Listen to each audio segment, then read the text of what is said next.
Bonjour bandeko nyonso, bonjour ba frère nyonso, bokozali bakwa kolanda ngai sikoyo na ntango oyo bokolanda susu video nanga. Napesi bino mbote ngai ndeko na bino Duli Mutululu, maître Duli Mutululu, na eli susu kosolola na bino parce que bokomi kobenga nga, bamusu batineli nga ba message par rapport ya situation ezoleka actuellement na RDC.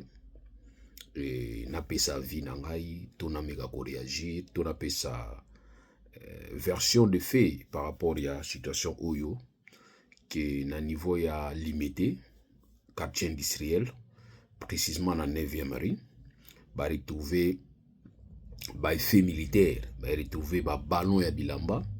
Alors, comme Batu Bele Bayebinga, Nazaraki avocat, et Nazaraki pe na cabinet, ou Nazaraki na compte nanga au départ, à niveau à 9e marine, cabinet wana tilelo ezali, ba confrère Moussouba Tikala, comme biso toza na profession libérale ba continuer musala na bango na ba client nyonso batikala ki na bango na oto bengaka transfert à ba client parce que contrat ezalaki signé na personne ya lulu comme personne ya lulu eza susu à mesure ya ko défendre te et qui na komi na incapacité ya kozala sur le terrain pour na ko défendre bango normalement na musala wa biso ezalaka ba benga yango ko reconfier ba dossier pa ya avocat mususu et puis finalement direction ya makambo ya suna boko na ngate parce que na suna contact na bango te sauf que batu ba ki histoire ba mengai ko benganga ko tunanga qu'est-ce qui se passe réellement. Il était question na pesa ya point de vue. Alors na episa ki bango bozala tranquille na meka ko mener ba investigation nanga na zo ba information pour permettre ngai na ya ko solo na bino pour na episa bino qu'est-ce qui se passe réellement. D'abord na introduction nengena lo makambo oyo tozali koyoka lelo ya Corneille Nangaa abandi lisusu kosenga dialogue tolandaki interview na ye oyo esalaki na anglais asengaki Kinshasa bafongola motema Kinshasa efongola motema bakutana po basolola na dialogue quand on sait que Kinshasa zo compter mingi na ba démarche yo azali kosala oyo azobenga diplomatie agissante, mais biso to benga ngo diplomatie agissante te parce que une diplomatie qui s'écarte na kati ya ba logique diplomatique ezala sous diplomatie te. Pourquoi na lobi ndengona? Vous allez remarquer qu'il y a une petite différence et approche entre celle qui tient le ministère ya affaires étrangères ou azali ko gérer diplomatie na RDC, c'est-à-dire ministre Wanière na ensemble ya batu ebele à l'union sacrée entre autres batu ya IDPS o bazali ko comprendre approche na été. Or biso na yebaki mwasi wana te au départ et na yoka pe azane 50%. Heureusement pour nous ce qui compte c'est les 50%, c'est comme les juifs, les israéliens soki makila na bango eza na kati ya nzoto ya mutu 1%. Eh bien écoutez les israéliens ba ko lubaki wana makila na bango. Et là, on ne se plaît pas les Israéliens. Netinga ba ibsenga koko na biso azalaki d'origine juive. Donc nazo sala makasi nga pena ki ne osengo nga nationalité juive. Il faut nazo nationalité Israël parce que nazo bango déjà ngai na ozala na 3 nationalités to 4, américain, israélien, français et congolais.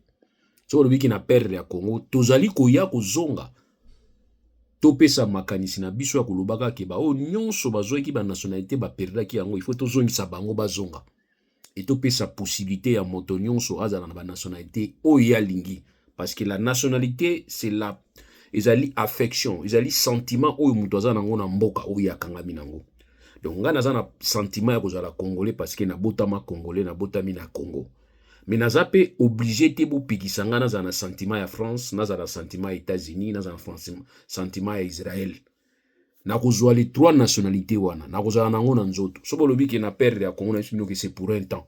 Tango to kozonga, to koya koluka tout possible to pesa ba projet. Parce que nous allons donner des propositions de loi pour nous prouver. Et puis nos propositions de loi ils allont motiver. Et vous avez la proposition le rôle oya ba Eliezer te. Oya yibili kamazo sala te. Eliezer ozokanga singa na luketo ya na kingo ya Félix Tshisekedi. Loi oyo ozolinga kobungisa wana biso tolingi nde elongwa. Loi oyo Kabila salaki po achango na costume ya taille na ye. Loi wana oyo benga loi soki ya ba statut ya ba ex-président. ngai na telemela yango banda loi wana bima ngai na telemela loi wana banda so bo tele ba video na biso akala na ba Desas TV na ba CCTV na ba tout boko mona ki ngai lulu na telemela loi wana na linga kango te parce que loi wana epesa ka biso caractère moko ya impunité on dit bozo pesa président moko temps asala buzoba po ayebi ki faut congrès sangana et surtout on a ça ko insister période au Kabou Jean-Marc Kabunda ba ki pour ko réunir Sénat il faut mbongo ebele nabiki mais pourquoi to ko sala mbongo ebele pour kufunda mutu a délinquer ono parce que zaki président kala mais attends so zaki président kala ko minza mbete biso ba autres yiko landela loi wana to ba ki no comment nga nazo porter plainte contre X nazo fout à $10 nazo fout à $20 mais to nito porter plainte contre ex-président il faut congrès sangana mbongo me belé boui nga nazako boyango non parce que nazaki opposant Kabila non période wana tozaki côté mona batisekedi tozo boya loi wana le président Tshisekedi a commis président toujours qu'on est au bout de la loi wana donc ça dit pour dire que tata nanga commis président na ko continuer ko boya loi wana c'est comme ça benga cohésion na mutu surtout biso to mi benga ba intellectuel pourquoi ni vous êtes intellectuel par rapport à face à ndeko na yo so ki ndeko na za na pouvoir changer makanisi batu nyonso ba défendre ki loi wana ya Kabila le baza na opposition sûrement bazali pe contre loi wana sûrement ah mais oui. Or, biso bato bazali na Kabila période wana. Biso doyi ko attaquer bango pona loi wana. Bato ngo lelo bakomi na opposition bazo attaquer bango lelo na contre Tshisekedi na pa Tshisekedi. Tozo continuer ko défendre ba idée na biso tozaki nango. Ki nga loi wana na sepelaka na yango te. Loi oyo wana pourtant statut ba chef de l'état na sepelaka nango ata mokete. Mais bino loi wana bozo sepelaka nango te liboso. Bokomi na pouvoir, bobani ko luka ko changer loi wana lelo. 6 ans après, vous avez changé le pour nani parce que Kabila Zako Lubarate, ils ont bien pour Nabino. Comment Baniko Luba, il faut tout sanctionner, tout ça la ninale, tout réactiver loi, on a tout changé en haut. Bon, on peut tout changer en haut, Eliezer. Ah, vous avez la chance, hein? Nambo Nabiso, franchement, nous avons des gens autopécis responsabilités au Salami Beko. Vous avez la chance. Oui, même si Nazalia, on a robot et Namboka qui vraiment est normal, Nazara, n'a même pas tologué, n'a pas sa position à loi. N'a robot et Nanga. Et ça, le rôle à Bambo comme son des États-Unis. Général à Génazate. Un général à Génazate. Les États-Unis, on a général Monsou qui a pembe. Soit Simbi Souki Boya, ils ont le moyen. Pourquoi général? Pour un aïe plan à guerre, aïe ma camion soit armé. Mais bien, au général, il y a 20 ans, général. Dès mon député. Bon, lokoti, bango, allez, bon, qui me bango, bah, député. Député, mumba, attaque ou expliquer ma cambo. T'as la, oui, bah, français, ça bien. Bisous, fait un mot, bah, français. Au moins, on m'a sur Biki, stylo, yango, papier en haut, tout comme un tout à l'heure. Oh non, tu vois. Donc tout ce que tu dis là, comme un tchako, un perroquet, tu ne sauras pas les transcrire dans le papier. Non, toi tu peux le faire. Français. Donc moi, les gens qui parlent français, n'a confiance dans binote. Aucune confiance. Parce que vous en avez un problème. Ou soit il y a comment, ou soit même écriture dans binote, on dit à docteur. Ou soit tes réflexions dans binote, ils ont moins. Alors, ça, tu es sur le français bien, et puis tu vas commencer à croire et dire aux gens qui ont le français bien, c'est ça l'intelligence. Non. Parler trop bien français, c'est l'intelligence. L'intelligence, c'est la réflexion. Réflexion. Quand les gens comprennent que Moutoua zo réfléchir, attends lingala, attends ki chinois, attends ki yomba, attends ki solongo, attends ki luba, attends ki congo, mais réflexion, ils ont très posé. Ba père na biso kala, ba koko na biso ba français ma kasité, mais ils réfléchissaient, ba zo tam samboka. Donc, je suis désolé de dire aujourd'hui, Eliezer, bozo pata, bozo tepa. Loi on ozo bumsa wana yeba ki loi on ozo bumsa ngo bien mabe contre Kabila kaka te na Tshisekedi 2028 na Tshisekedi il sera concerné. Donc so nga Tshisekedi na se référer je na ba ke ti Kabila ko wana. Parce que si cette loi n'a jamais été abrogée depuis 2019, au Tshisekedi a continué à pouvoir parce que Tshisekedi se dit lui-même sera bénéficiaire de la loi au Kabila zanango. Donc, croire que vous allez dégrainer avantage à Kabila par rapport à la loi, c'est une erreur. Et ça, erreur. Yeba ki za nzete buzo kata Tshisekedi za likolo. Bako koya ba mbale na Kabila likolo 2028. C'est là étant to le kana dikamususu. To chango na mpembe. Waniza makamto le bela après. Alors lelo na linga le bela mingi. Na o itali makambo oyo batu bo bengelinga mingi. Parce que boyebi ki nazalaka kala. Avocat conseil ya batu ebele bateka batombola. Nazalaki pe na cabinet na 9e rue industriel bisika makambo ni salami du coup beaucoup bobenga yenga po tunangai qu'est-ce qui se passe réellement na expliquer au moins na 9e d'abord contexte ya koteka biloko na niveau ya limité industriel parce que limité ezalaka industriel ezalaka limité commercial limité commercial ezalaka na 7e rang mais kuna koma limité commercial mingi makambo friperie c'est parce que ba période au biso to yako banda misala wana to yako kuta limité ba dépôt ezalaki te. Alors c'était question que les opérateurs économiques importateurs à ba friperie ils avaient l'obligation ya kozala na mituka comme ba transporteur oyo bako décharger ba conteneur na bango libanda mituka na bango ya mike ekonozwa ba marchandise wana ekoya nango na niveau ya zando na zando mingi na Rwakadingi na obeta lisura bato bayebika na ponga makambo tombola na bandango kala bino défaut na bino ya nini bozo se confier pas bato bazana information te bazana expérience même musala te biso to na expérience musala c'était ça moni Kabila za ko déranger bato lokola biso te. Parce qu'on critiquait Kabila. Moi, en tout cas, j'ai critiqué Kabila comme je le fais aujourd'hui contre Tshisekedi. Mais nous n'avons jamais été inquiétés. Pourquoi? Parce que Kabila, c'est quelqu'un qui écoutait plus. Yangonda komi maele, to yangonda koma maele. Azalaki mingi na koyoka. Azoyoka. Même ba critique ils ont pas ya ba plus dangereux adversaire na ye. Il écoutait. Mais bino boza ko la discussion na kati ya buzoba na bino. Yango moni difficulté na bino yali appréciation boko ko sala appréciation ya malunga te poani boyo kati bolo ba obilo bozana ngoni ti ba tchaku o ba milisa bino c'est ce qui fait que aujourd'hui bozana ba appréciation ya mabe. Or Kabila noté moi je me rappelle période moko André Kimbuta biso to leka na télévision na Desas TV j'ai salué aussi les vieux papier Konzo to leka na ba Pacho RFI to leka na ba Emedo Kisola to leka na ba Moïse, toleka na ba Okata, toleka na ba Climat Baruti, toleka chaque 7h30 8h. Toujours banda émission. Ils ont aussi la 10h. Et puis ils ont une émission moko samedi tena dimanche te. Lundi, mardi, mercredi, jeudi, vendredi, nous étions là. Na rendez-vous chaque 8h, il faut que émission na e banda. Et c'est là où j'ai compris qu'il y avait na batu bazawolanda biso makasi na émission. Parce qu'il y avait des autorités qui appelaient. Pour traiter dossier, on a autorité à Bengibiso. C'est là où d'ailleurs je dis que nous avons eu l'occasion d'être appelés par Mouzito, que moi j'ai dit la fois passée que Mouzito Bolandaka été, compte tenu du fait qu'il nous a appelés, nous sommes allés le voir na bureau na to yebisaki période où bazali ko menacer na batu ya palu, ba dénigrer wana Mouzito a commis à longwe ko za la premier ministre. Tu yebisi Mouzito qui Mouzito tu as l'argent, tu as l'intelligence, ozana aura, ozana force, comme les vieux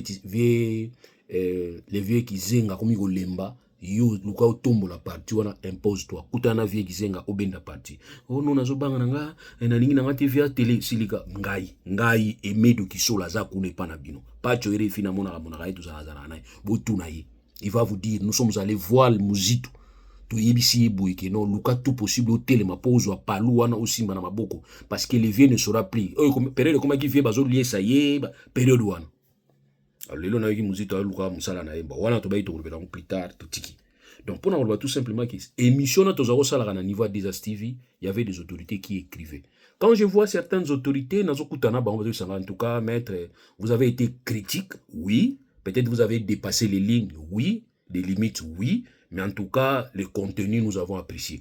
Moi des gens me disaient une fois na Brazzaville, même na Brazzaville ba Rolanda biso on appelle maman Laurence Mbote, maman Laurence na landa ki message otinde na mama tika na continuer no kotumba bo bazolanda biso na Brazzaville na kinda na Brazzaville na kiti na beach na kota boy batu ba yepembe nanga maître Loulou ngabi oh neni ba to landa kayo chaque tongo na Desas TV. Félicitations, vous êtes des courageux. On critiquait Kabila mais Kabila noté, Kabila zako noté azokoma.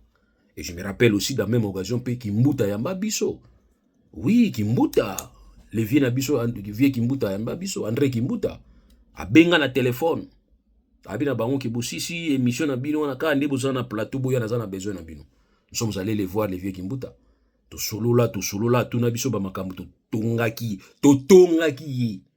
to lubaki mabe o tozomona abani ko tuna biso bomoni ndenge nini bo pesa ba idée na mozo bo pesa ba idée bo loba a zone hôtel vieux Kimbuta André ayamba biso ngai Pacho RFI Kisola nani Emedo Kisola Emedo jour ango okata kendaki te aboyaki parce que période wana UNC ezalaki na opposition okata bia okende te okata boya kokende tokenda nani Timothée Lenoir akenda mpe te Timothée Lenoir oyebi mpo ni okendaki te période oyo mibombaki obiki bayiba leve yo période wana bon bino bozana chance ozala chaque fois na pouvoir bozana chance ozala chaque fois na pouvoir bozana chance ozala chaque fois na pouvoir boza pe na ba message kaka moko ba discours kaka moko chaque fois na pouvoir yo moko yebi na kota na détail te na landaki yo mais mwana moi tcha moi équilibre wa jeune bato ba otala bino bon ezate ke ka bozala ka équipe ata équipe musu échanger ata Varese bino ka Varese moko équipe moko pouvoir échanger bon wani ya makamuna bino na kota te bo yimi bo vivaka nous sommes allés voir les vieux Kimbuta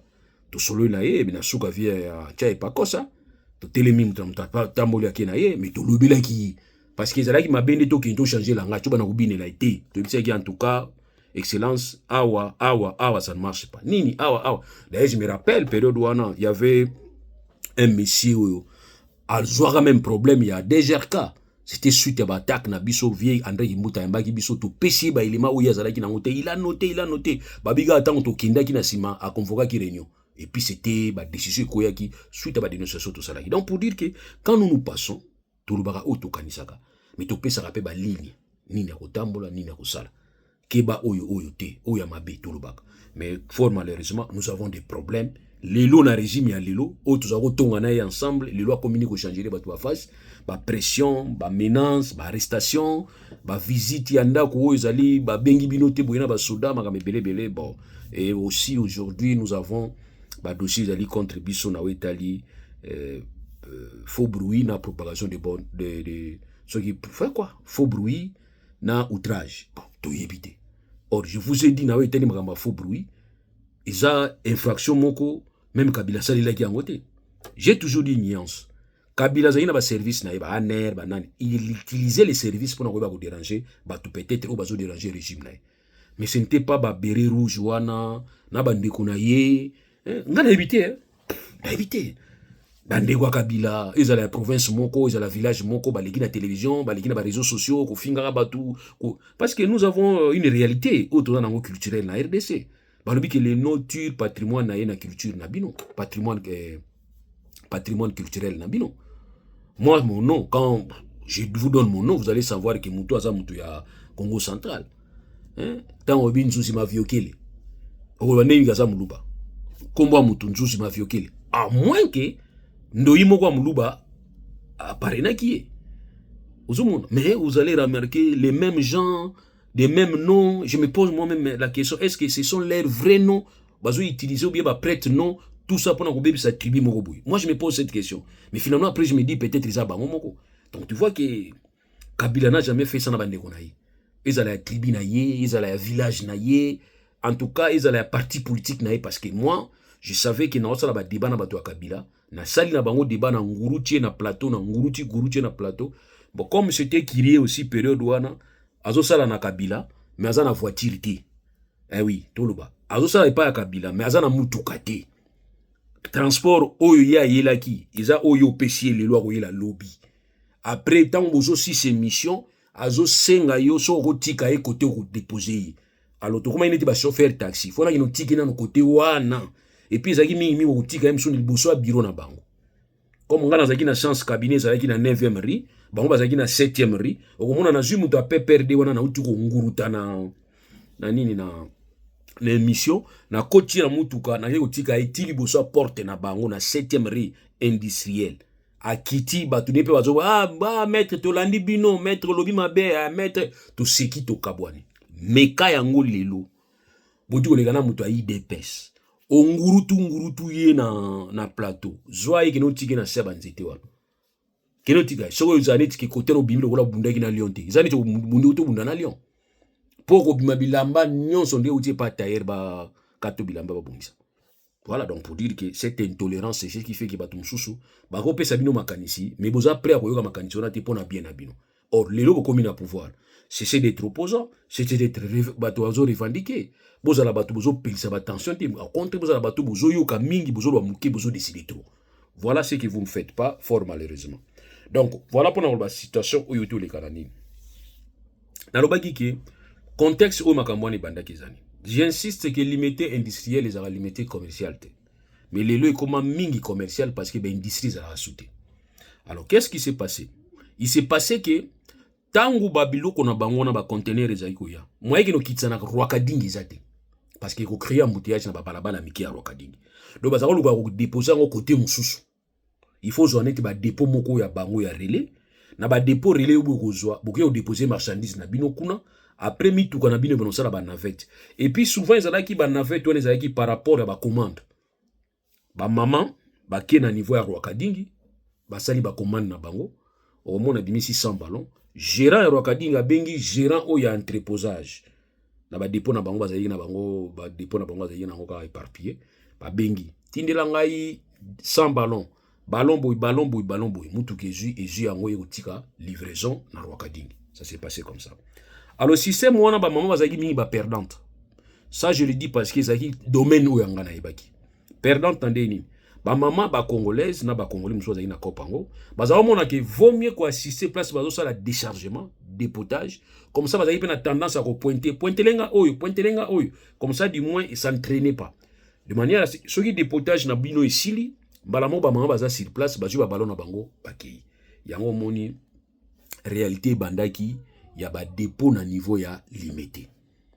Réalité bandaki na ba dépôt na niveau ya limité. Au départ, il y avait qu'un seul dépôt. Dépôt les na 15e rue. Alors tant que mon que facilité muto à 15e rue azaki nango, biloko na ezaki entreposé et puis mutu kani za ba navette, c'est ainsi que plusieurs clients, ba opérateurs d'économie période wana, ba optaki pona koluka ba cabine, ba koluka ba dépôt na niveau ya limité industriel. C'est ainsi moi j'ai accompagné un de mes clients, ya okende pa ya vieux pe à son âme, vieux bon PC. Vieux wana première fois tukutanaki na ye asepelaki nanga. Et il m'a même dit que petit je t'adopte comme mon enfant parce que naïda qui est une opération wana. Et il m'avait dit que je n'avais plus besoin d'un autre avocat pour l'opération parce que mon client devait avoir une concession et pas na ya tunga. Alors comme j'étais tellement clair na ba propos nanga entre bango mibale, il était question na ibsa ki zo avocat na yo to kutana bi non. Fils abenganga fils. Je n'ai plus besoin aux avocat mususu yo. Préparer ngai contrat. C'est moi qui ai préparé les contrats. Depuis angoza wana. Et depuis ango lelo bateka parti wana endie moka tonga ba depuis belé wana. Première dépôt ils avaient qui école. Premier client na memaki na kati na otanga kombo na eti tanga ya moni école bana bazotanga habité. Na uko baby sa classe abana te. Pero abi non, zo baby sa classe abana te. Zo parti o ngana zo bungisa justement pour na bana wana. Po ngai kotangisa bana oyo comment de vocation. Bana o so tali bien na kati bande ko nga bana pembeni mingi bafuta na ba minerval te. Mais so ina bina te kango na olukela ba bisika mususu na ocha bango. Client wana liboso aboyaki. Oya mi balita mo aye to convaincre ye, il avait accepté à sali dépôt. Tout ça, il va contrat. Donc, j'étais avocat à des clients. Il y a papa bon PC, paix à son âme, na client na liboso. Na compagnie na liboso, il y a Sifa Trading. Bah, toi, il y a solo, tout le monde a limité, bah, oui, ça y est. Ngai mutu ya liboso na yaki na client. To tongi dépôt. Na kati ya école bon PC. Na yaki ba na mingi ya limité, bah, tanga la bon PC. École wana dépôt, tout ça là qui na site, to bongisi dépôt wana, tout ça là qui contrat. Ngam na ça là qui contrat wana. Contrat ya entre papa bon PC na Sifa Trading c'était moi. Papa bon PC a boya ki ko zo avocat ba ki ngane na landela na dossier wana. Ngam na sala contrat wana depuis ali bossi fongwa mion. Alors du coup client wana bani ko zo marchandise na ye ko uta matadi ko ya ko kitsa wana. Ba conteneur na ye kiti bisika wana après azu mutuka na ye abani ko mima mutuka na ye abani ko kende tika na Rwakadingi place ba mama baza ko zilaka marchandise na bango. Tellement ba système woni bandi ba mama bani ko longwa na Rwakadingi. Balobi te to yaka biso moko place bazo kitsa poto monaka. Voilà ndenge marché fongoma ki na niveau ya 9e rue. Marché fongoma na 9e rue, lelo boso ki na 9e rue okuta vraiment tout est marché. Marché à munene 9e, 8e, 10e, 13e, beaucoup ta ya munene donc ça dit j'insiste pour dire l'histoire qu'ils a ki biso nde to kendaki. Alors musala tozo sala wana. Tozo ba service bilé. Tozo makambe bilé, batu mingi ya leta bazo ya pena biso. Sans vouloir trahir ma client nanga, yo non aussi, sans vouloir trahir l'État congolais, je devais toujours rester équilibré. Oui, ça va client nanga que c'est normal. L'État en a besoin à contrôler nous. Ba service bangoya, kotala, ko vérifier, place toujours kitsa. So do se reprocher l'autre, so se reprocher l'autre. Parce que je rappelle, biloko na tango uta kalibanda tango yaka biso ozala raté. Donc une de plus raison, c'est-à-dire une de plus motivation faut ezalaki surveillance ezala. Il y avait des services qui venaient. Dans les services bazoya bazoya na baisse na bango. TD ezalaki TD ezalaki période où ezali na cour de sécurité de l'État ezalaki DEMIAP ezalaki ANER ezalaki police ezalaki nini susu à douane DGDA service mobile ezalaki OCC parce que la période mususu voilà ces services qui venaient ba service bazoya poani ba koya hôtel conteneur ba décharger conteneur ba fongoli yango et na mitendi pe bazo enregistrer ba enregistrer na mitendi ba enregistrer numéro à conteneur ba bengi pe so na contact na déclarer ba bengi conteneur nezo le ka to tinda batu ba komi pe wana appeler tel numéro n'ouvrez pas encore ti ba service oya fongoli conteneur ba service no so ba telemi bazawana bazo kitsa ballon moko. Alors et ça là qui tellement ba conteneur ya ko koma sugo ibili ba service ba koma y dépasser et koma y nini tous ces services bazo y kozala mais bazo ça binoka bo fongola et bazo ça la ba va y vient en tout cas wani za ça la mandengona bazo kindi bazo zonga c'était vraiment comme ça. OK, ils ont ça la mandengona ils ont problème té ils ala ki baye batali s'il s'agit à kotala document ou batala ba document mingi zaki douane so y douane aye bon to la pesa sur document entre temps douane ya mitendi ba benga ngo sédentaire.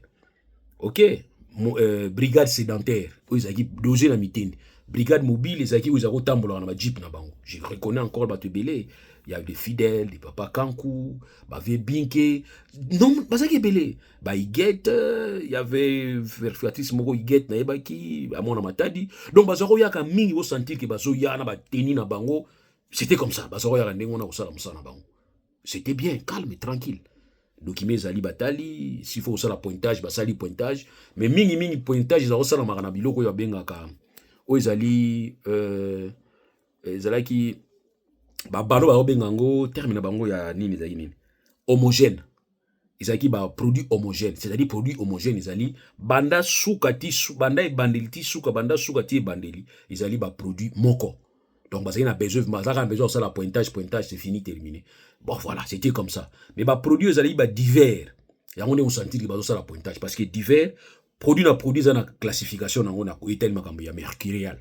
OK, maintenant ballon pe ba classification ezali côté tali soutien essuie main ils na moi différence moko ya gravité mais ba produit mususu etali hétérogène ou bazali ba divers et belé ezali vraiment possible que ba ko surveiller yango pour na dépotage nango ya moko ba produit belé ba carton s'il faut fongola carton ko fongola du coup na contexte wana c'est difficile muto ene eloko mabe.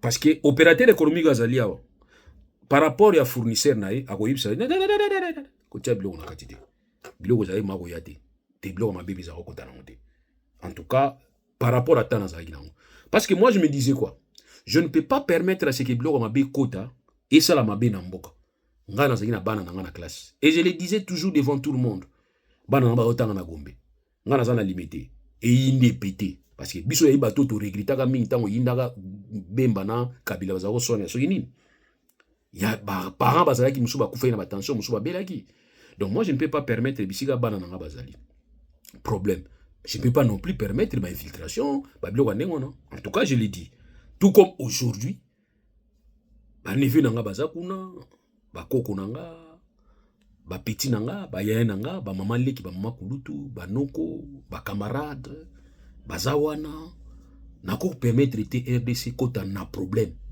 parce que naïbi ki bato bazo kufa na est bande konanga bato wa kufa lelo so guerre bandi na Kishasa bande konanga moi je ne peux pas permettre ça c'est que naza muté en mabi so na souhaité guerre ya en tout naza muté en mabi mais moi ce que je pense on a bagi banda ka les alinini nanga na Tshisekedi il faut bo fanda bisika moko tant Tshisekedi ba ki ligne rouge à quoi franchir mais lelo na doa avec des choses à ligne verte ou bien ligne bleue. Ça me dit, je me dis ça va. Mais malgré ça, j'attends à dire que non, na sengi to solo na Tshisekedi, mais je me dis attends, ba bazo kuta na kuna na doa wana, bato nanga te, bato Tshisekedi te. Est-ce que vous évitez que e bandaka muke pe fongwami bato. Po ani bini mozo ko fonga te, c'est parce que côté bananga ba orgueillé, c'est-à-dire côté à Kagame orgueillé na bato nae, côté Tshisekedi pe orgueillé na bato nae. Ya moni c'est difficile les loyo.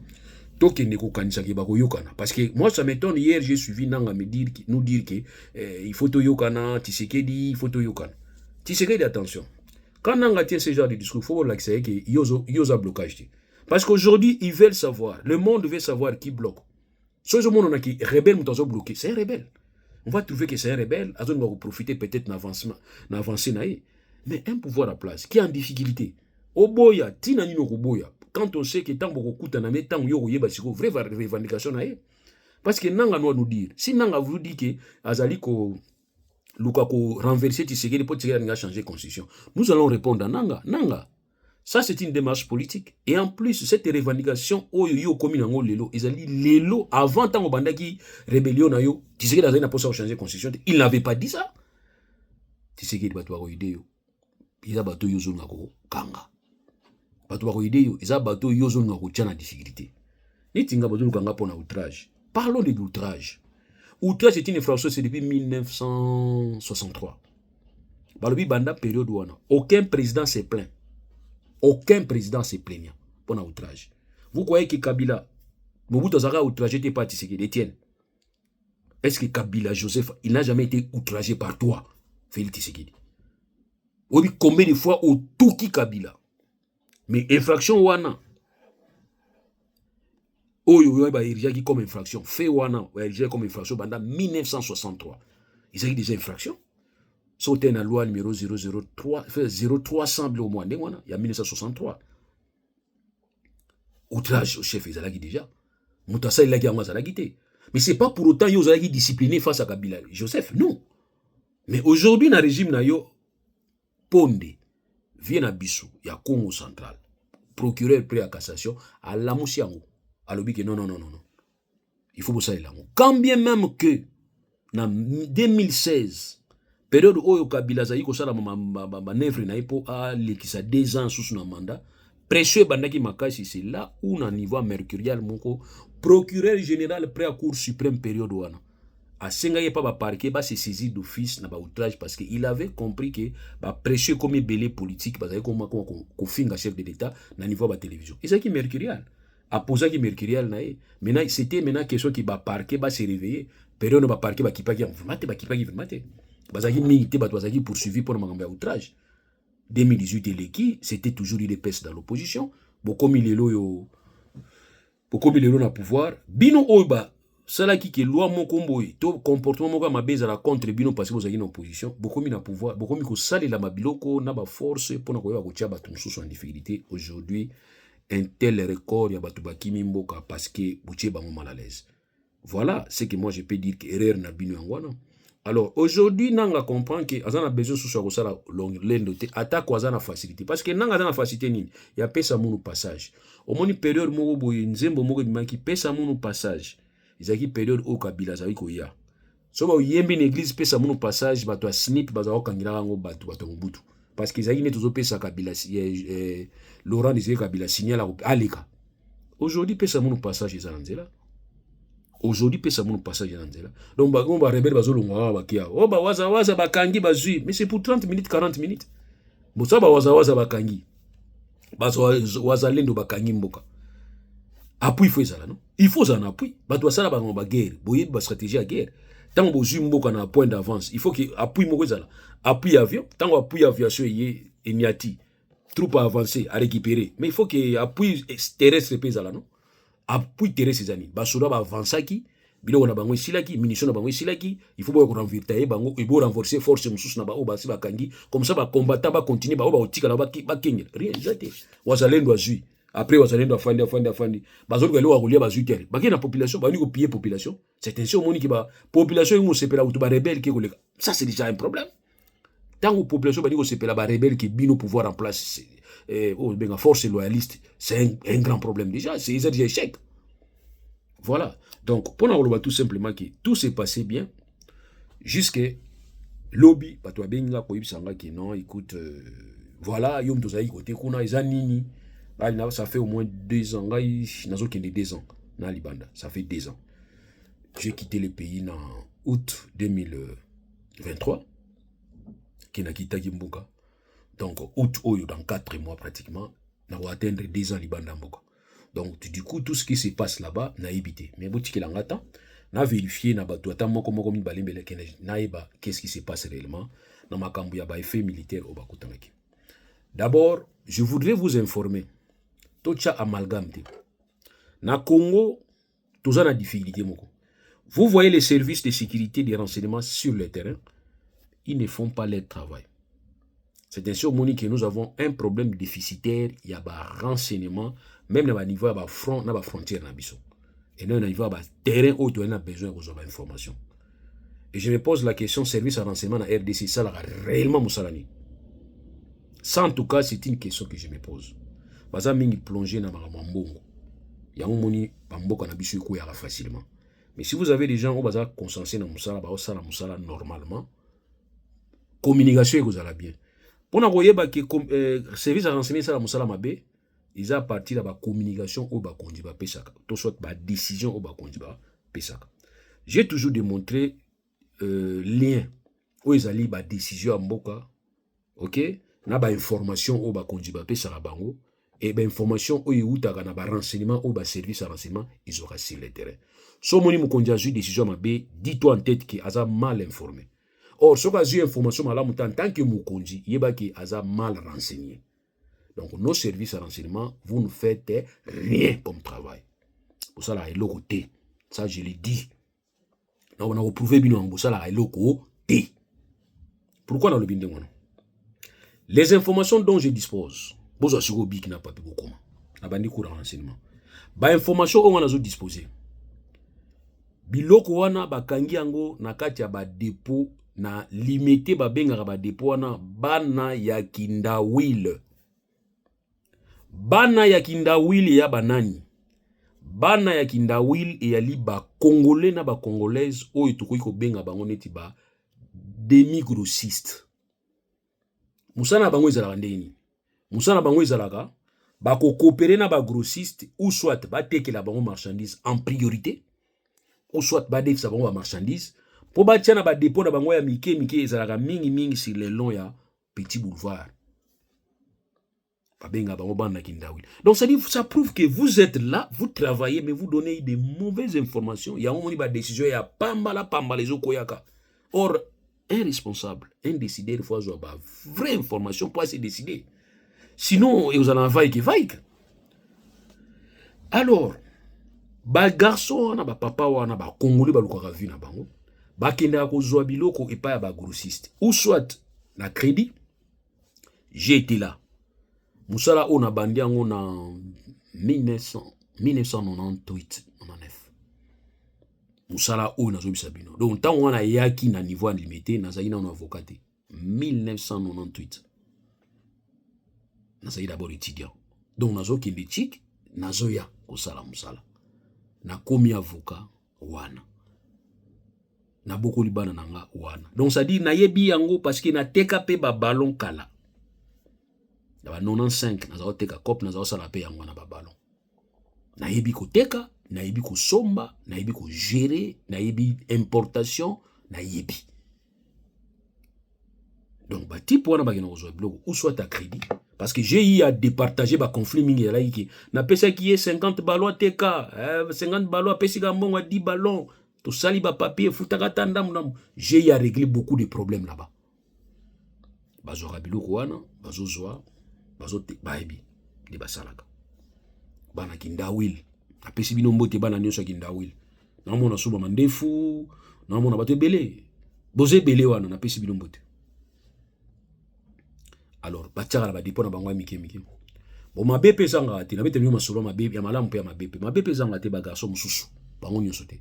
O mona ba conteneur ya kotaki na ngote, mama mo gazo leka ebini ko somba te nzula liboso, mingi mi ba mama ba jula liboso. Mama yaka to ana dépôt na biso relais aliawa. Ona hospitana se kuna ezate awe ezali ba bendi mama wana mona ba zui ballon o eza numéro 1 numéro 2 ba komba bana na bazama yeli bana mususu. Na bi bango nyoso te. Ba kozwa ballon na numéro 2 ba komisa numéro 1 ba tekeli mama na compte numéro 1 au mona numéro 1 za na $200 numéro 2 za na $100 mama pesi $200 croyant que a somi numéro 2 nzoka ba bungoli ki yango ikomi numéro 1 ba teki. C'est comme ça ba muso sala ne ma be to dénoncer yango ba muso ezala ka baza tellement content na ba grossiste ki ba grossiste ba benga ngo ba crème grossiste akopesa ngo pa ya mutu wana demi grossiste ki ozwa ateki soki crème eza na valeur neti ya 200 ya tia moi 220 moko boye azwi ba 20 na ye azwi ba 200 bato akoki kozongisa. Ça se passe comme ça. Alors période moko peut à 3 ans passés, Général Kassongo Fouizal, il va faire un communiqué. Ils ont remarqué que batu bazo lata mingi bateni wana ils ont tia confusion et ba kuluna ba lata mona butu ils ont sa confusion d'après bango.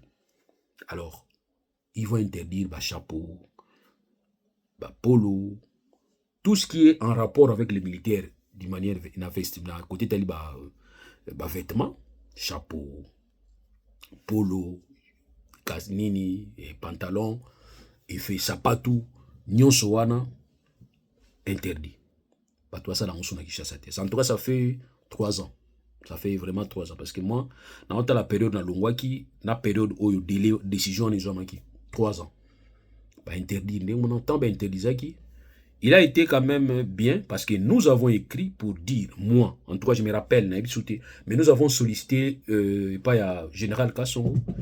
Il ça qui est que non, au moins quand interdit dans brusquement boy, ça passe parce que bah l'homme sous yaka au moins que ballon moko yé, mususu polo moko na kati militaire. Bon, ba bureau de baza kolela mbongo. Ba bureau de baza makasi. Au moins azo leka na ye aboyi ka misu nzamba sungi amoni moi effet militaire ba kelele bazui balo ba tepembe wana. Bon, attends, mina sema, mina suba baza ye ti mina jo batwana, neti so bazala, ben bazala ba isinga bazala na manga. Ba enlever bateau, ba kena bango côté akamanyo la wana ba limbongo, ba enlever chinois, ba enlever indien, ba enlever libanais, musala basala yango wana. Au vu de tout le monde. Nous avons dénoncé qui par la binoté. Donc on a essayé bango jour wana ki pratico ba bazo enlever ba bazo sala binope bo sala wana ba baisse na bino. C'est regrettable. Alors ba moni ndenge wana ba kokanga, wana ba zimbongo ba pesi ba mbongo infraction ici ba super balo ba tiki, ou bien ba bendiga le lambango. Et la même soka moko. Alors le général Kassongo va dire na koyipsa batu na bino boyipsa bango ke oyo nyonso ayebi ki azana eloko wana na dépôt na ye aya na police la plus proche. Comme ça la police la plus proche akoya akosala PV akotikela les documents akoconstituer ye gardien ya biloko buta koyeba ko identifier et puis bakosala rapport epa ya inspectorat plutôt epa ya IPEKIN. Comme ça IPEKIN aotinda mutuka akoya kozwa biloko wana nyonso bakokende, mais dommage sans contrepartie, sans remboursement. Et vous allez bloko bakozwa ba kenango na je me rappelle période na bloko mingi kindaki na IPEKIN amsusu ba bimisa. Et nous avons demandé à tous les clients à cette époque bo garder à sub bloko. Je me rappelle d'ailleurs client moko a benganga iko ibisanga ki akutani na bota basuda na kati ba sapatu ni ba bimaka wana. Bon baza pe na bana basala na kati ko na bana bazaniti ba contact ba bureau de bana wana bazana na kati kuna mingi baza ba contact ba bureau de ba nza ko benga po ebiki copie yango shida.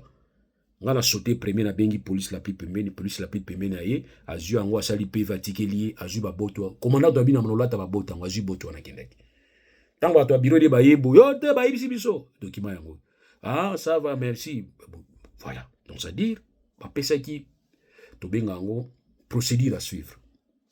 Alors ce qui m'étonne aujourd'hui que dans un dépôt on va retrouver 209 ballons ya ba effet militaire. Amalgame ezanini bolibo élargir yango ba moni yango na ba dépôt ya 9e sans donner des précisions. Problème ya communication et qu'on prouve que quand l'autorité communique na ba élément nyonso zo contourne ezali la dossier batu bazolanda ba comprendre que information est vraiment vraie information et information les a suite à renseignement recueilli et ba renseignement est sincère. Mais quand l'autorité vient communiquer d'une manière partielle et puis quand on donne la vidéo ba kati ba côté mususu ngana ba petit bazala ki wana oh ninga na biso bino na ngamu na banda itere wana tere wana ngamu na banda yango na yebi yango bien connaît très bien na ba petit bazala wana babite nga burume solo baki na yo mais bano bazala ki pembeni bazala ki pe déclaration na bango to benga ba banani bana auto benga ka ba force du progrès ya IDPS. Est-ce que bino bondimi na bisika ya ba dépôt biloko wana ezali bana force du progrès ba moni baofunda te baofunda mais bana wana force du progrès balobi boye côté etali ba indien ba pakistanais ba libanais ba chinois biloko wana tomona yango te mais biloko wana tomoni yango kaka epai ya ndeko na biso congolais et puis emonani ndenge nini emonani ke ndeko wana aza na conflit parcellaire na bato bakangama lupango wana na lupango wana ya somba lupango wana bandakala toyebi ça fait ba 10 ans asomba lupango wana parti batekela ye wana atia pe mwa dépôt na ye wana maintenant na dépôt ya tia wana bato ya parti mususu etikalaki na bamoni ke fo bateka yango pa ya baindien mo baza na posa basomba ngo basala ba centre commercial na bango wana tipo wana abudaka atekelaka bango te yango bakina kosamba oyo basambi oyika système kinde mutu aza na raison lundi lobi akomi na tort mutu azaki na tort badelojaki baexplisaki aya kozonga na ndako mutu azaki na tort lundi akomi na raison mardi mutu azaki na raison mardi akomi na tort Kinshasa eza ndenge wana alors tata wana bien kasomba le terrain bandaka la tia mwa nini na ye baya koexplice biloko na ye libanda ntango baya koexplice biloko baya koexplice na ndako c'est là où on va retrouver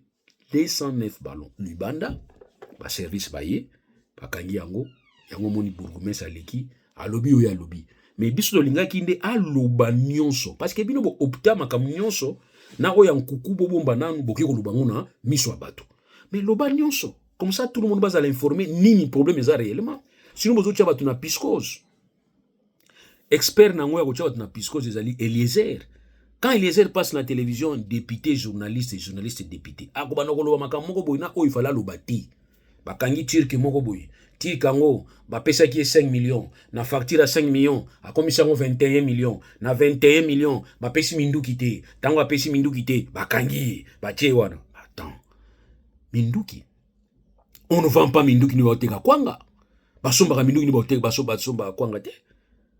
Donc bozo somba minduki ndio ba somba kwanga, bozo teka minduki ndio teka kwanga. Turc agos teka minduki na Congo. Mais ça marche parallèle. Et comment mboka na biso bozo bimisa mbongo ebele ndenge wana izala 5 millions izala 21 millions et bi mapona kosoma minduki d'une manière parallèle et puis révisé. Droit na bino, boza na embargo, faut bosoma minduki, mais bosala ngona nenga propre. Ba filiale propre, ezali bosala ngona nenga propre et révisé pété. Bon, tango bosala ngona nenga propre te muto ako escroquer bino. Est-ce que faudrait il bobimisa yango Eliezer oyibi yango ndenge nini c'est que na mutu azaki na kati ya dossier ayibise liyo comme yo za journaliste député journaliste obani koloba makambo mususu oyo koyi koloba te bozala quand même na maîtrise ya gestion ya ba dossier sensible. Il y a des dossiers sensibles, il faut savoir gérer. Est-ce que biso population tu as besoin d'informations sensibles? Non, tu as besoin de solutions appropriées. C'est ce que nous avons. Nous avons besoin des informations appropriées. C'est ainsi que vous allez remarquer, période Moko, Isaïki na présidence, Azo signé ordonnance dans une semaine. Lelo yebani déjà que ordonnance boy, virgule les a point zapoani. Les gens ne voulaient pas bien garder les informations, gérer les informations. Information au Turc bokanga qui na 5 millions au pesa qui mbongo. Turc ngwa qui na banque na munduki abo pesa 5 millions, to pesa 21 millions. Mbongo bimindeni. Mbongo bimi dudu famba ba bisi soki yobi misaka mbongo te mbongo ne bimi ndengeni ba escroquer bino mbongo ndengeni parce que ça c'est de l'escroquerie tir qu'on a escroqué bino l'information vient d'un député en utile oto baraté statut na journaliste ou bien député tika la côté moko ayena no masolona député mais journaliste tout na ko ba question répondaka mais na kati ya chaîne na yo telemi yo moko ba kanga ki na 5 millions ça je sais na linga go mingo yebi na zo benga ko kala papa mwana ko lupango na benga ko sote possible teka lupango. Vous avez dans le pan au Congo. Attends, il faut savoir gérer les informations. Alors, madame la bourgmestre, tant que vous avez le biquet, vous kangi ango et pas à 9e rue, précisé. To kangi ango na 9e rue na dépôt tel. Et moutouana boluipe bien moutouana bokangi. Pourquoi ne pas communiquer na niveau na bo stopper na bino, bo tika ba continuer ba débat nini, ba enquête, de manière à ce que ba enquête n'est pas déterminer qu'est-ce qui s'est passé réellement. Parce que moi j'ai des questions à me poser. Comment 209 ballons et ça na kati ya dépôt ya mutu soko tali la commune la plus la plus militarisée na ba sergent ya renseignement ils ont limité banda tango Mobutu tango Kabila le père tango Félix ya nani ya comment ya Joseph na tango Félix plein de services ANER DEMIAP TD Irode bango pe bato IDPS bango moko bato force du progrès bazan. Comment dans un dépôt où on va garder 209 ballons et kota gindeni ba ballons za kilo, est-ce que mutu wana kolo dépôt wana kota ki ngoye moko?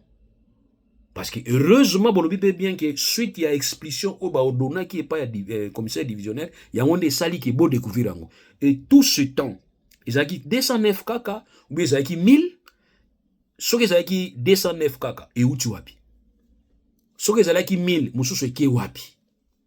Moni question. Maintenant wana ezanga ba question kotuna mutakotuna ngo enquêteur, mais problème nanga yali nini? Vos services que vous envoyez, service mona bosse na utangela bino, service ya nani ya nini, police judiciaire bayaka na baisse na bango, police judiciaire bozela ba plainte ba otambula moko azawana tambula wana ke na otambula katala ba nini, après akangia mimi yango na parquet, après ba fongoli RMP au lieu de RI na otanga ngo près wana na kolobela ngo plus tard na otumba pe place wana yo parquet un grand magistrat ufandi ba escroc wana ba fancer wana ba ya opesa. C'est la honte, ça c'est la honte, franchement c'est la honte. Olebo sala ngo na ninga propriété na ninga salité basala ka réquisition d'information bozi ba information bo réunir après boni ko convoquer bato bon voilà to kolobela ngo après. Donc ça dit pour dire que tous ces services d'enseignement au bazana terrain, vous avez été incapable ya ko détecter que na kati a ils en a 209 ballons, incapable. Que heureusement on va ordonner expulsion ya mutuana nde biloko wana bimili banda ndi ba moni. Donc ça dit biloko wana pe so ba ordonner ki expulsion biloko wana tingo za nango na kati et puis ngo za nango na kati ti kolo nango alingo ko so biloko ni moko a na voiture azumi moko aki azumi balé aki, voilà ça allait être comme ça. Donc pour na kolba tout simplement que mboka wana za biso nyoso ngana za bandeko bazakuna na ba vraiment famille nanga proche bazakuna na contact na bango bango pe ba contact nanga nazana ba camarade bazakuna to na besoin mboka wana epela moto te, mais to na besoin mboka wana toyokana parce que biso to lobaki yango ke là où il y a le dialogue bato bakufa raté, mais par contre là où il y a la guerre les gens meurent. Voilà pourquoi tous ara mingi na makanisa ko to fanda toyokana, mais fort malheureusement nous sommes incompris, tous a incompris bazo comprendre biso te. Quand je te critique, ils étaient dans critiquer yo pour na kumisa adversaire na yo, non. Moi quand je critique Félix Tshisekedi, ils étaient pour na kumisa Kagame, non. Kagame yebi ki na kumisa raité. OK. Ils étaient sur na critiquer Kabila, ils étaient pour na kumisa Tshisekedi. Non. Ngai ezui. Soko sali bien na beti maboko. Soko sali mabe, je te reproche. OK nanga bisikate. Na liare pas na yote, na vivre pas na yote. Et puis au monde ngai pas na yote. Malheureusement.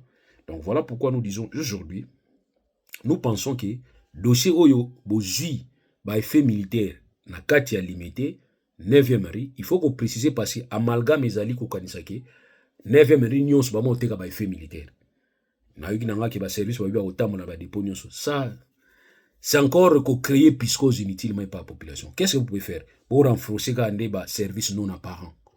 Mon on peut savoir renforcer les services non apparents. Moteki peut avoir la paix service. Moteki a la paix service, recruter pe batu ba osala na bakati ba osala libanda bozana petit na bino moko asirera informaka bino ke mutu moko ya kuna zana documenté poke bokanyi mutu wana olebo mima mutu wana na bureau afuta mbongo na leta bozi mbongo bolie musala yango wana mina bo recruter ba petit wana pona musala pona koyeba ko détecter mabeza côté nini de manière à ce que bozala ka batu o ngala linga ko yoka communiquer ya madame bourgmestre que grâce à ba service na biso na ba investigation ba salaki ba yeko kanga. OK, en flagrant délit, mututel na biloko ngo na kati. Mais maman lobi bien, bola na communiquer. Maman lobi ni tété expulsion oyo commissaire provincial a ordonaki na ndako wana pona conflit parcellaire bazanango, mais les biloko wana bezaka na ndako wana. Mais tant basali expulsion, c'est-à-dire il faut faire sortir ma marchandise wana, c'est là où on va découvrir. Siko marchandise wana kotaki erni et bimaki erni. Le problème n'est pas le service à renseignement na bino, bayaka 7h30 bazonga à 16h. Et so baye 7h30 ba oluka mbongo. So bazui mbongo na bango ici. Do bazawana okokotsa pe minduko pesi bango mbongo ba bango loté. C'est ça aussi les problèmes. Ils sont très plongés dans mbongo. Ba luka mbongo.